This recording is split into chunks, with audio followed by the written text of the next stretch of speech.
য'ত ইতিমধ্যে উত্তৰ পূব শৈক্ষিক সন্মিলনত অংশগ্ৰহণ কৰিবলৈ ৩০০ৰো অধিক ইতিমধ্যে শিক্ষাবিদৰ আগমন ঘটিছে। বিভিন্ন বিদ্যালয় আৰু মহাবিদ্যালয়সমূহৰ উপাচাৰ্য আৰু অধ্যক্ষসকল আহি উপস্থিত হৈছেহি আৰু উত্তৰ পূবৰ আটাইকেইগৰাকী শিক্ষামন্ত্ৰীৰ অংশগ্ৰহণ আজিৰ এই সন্মিলনত। Mlamdeep Das Dangoria of Shankardev Education and Research Foundation, and Dr. B. Kalyan Chakraborty, Principal Secretary of our Education Department. Then my honorable education ministers from different northeastern states, high officials and other delegates from northeastern states, vice chancellors, principals and other dignitaries and representatives of different institutions of education in Assam. My pranam to all. First, I would like to thank our Chief Minister Dr. Himanta Biswa Sarma Dangoria for his huge support and clear guideline for organizing this Northeast Education Conclave. I am told this is first of its kind in the entire country to organize such a conclave on new education policy. So I thank the Honorable Chief Minister. And this has happened, this has become possible because of his long association with the Education Department as Education Minister in former years, and his new vision of taking forward the new education policy implementation as soon as possible. And in his endeavor, he has chosen to take this conclave as a northeastern platform so that we can carry along all the northeastern states, being the bigger state of the northeastern region. Thank you so much, sir. We all know about new education policy. It is a written document, and many of us, I think most of us, have read about this new education policy and trying to understand it. Whatever may be the policy or decision, we all require a clear-cut direction, a clear-cut orientation, a guideline, a roadmap.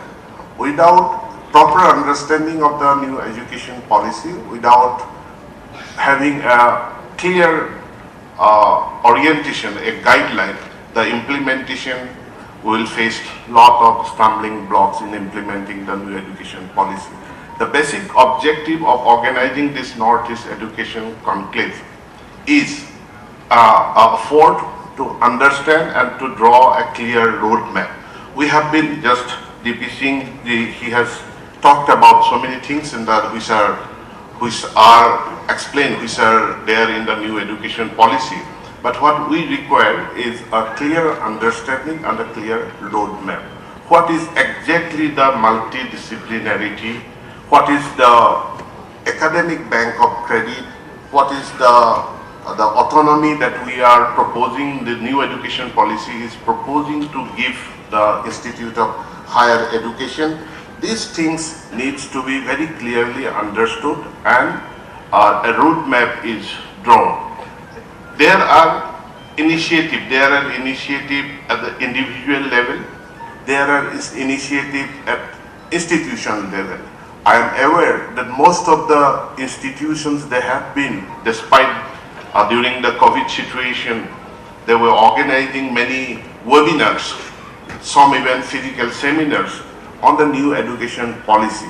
So those were efforts at the individual level, those were efforts at the institutional level, but this is an effort at a greater collective level to understand the new education policy, to understand the nuances of different aspects of the new education policy.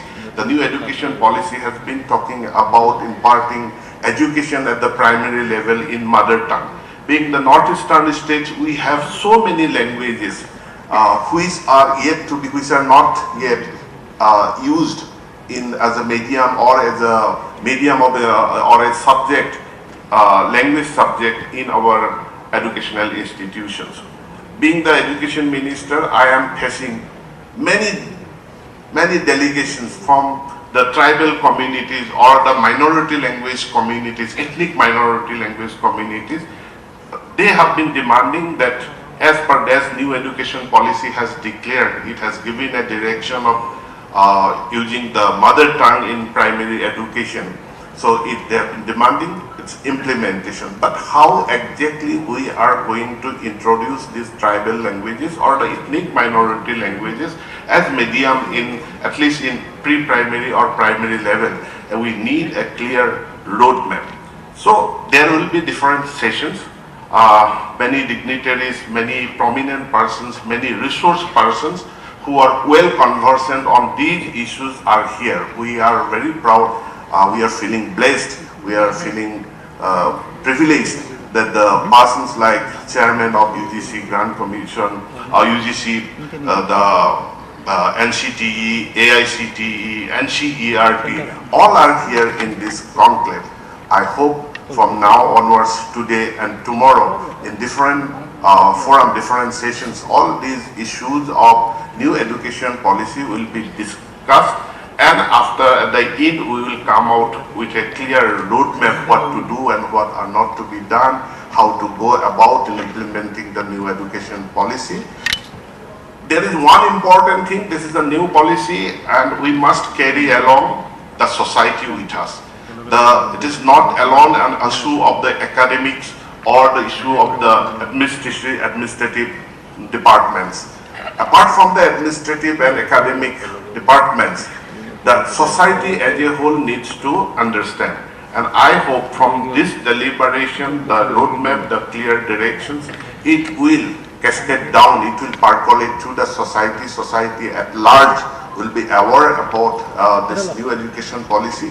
There is need to sensitize, and I think the media also needs to clearly understand the new education policy so that we get support from the media, we get support from the different sections, different strata of the society to implement the new education policy. I thank all the delegates, the dignitaries, the different institutions, regulatory institutions like UGC and NCTE, AICTE for taking part in this conclave. I proffer my thanks, my gratitude to all the delegates, and with these words I conclude. Thank you very much. Have a good day. ধন্যবাদ মহাশয়। এইবাৰ আমাৰ বিশিষ্ট সন্মানীয় অতিথি অসমৰ মাননীয় মুখ্যমন্ত্ৰী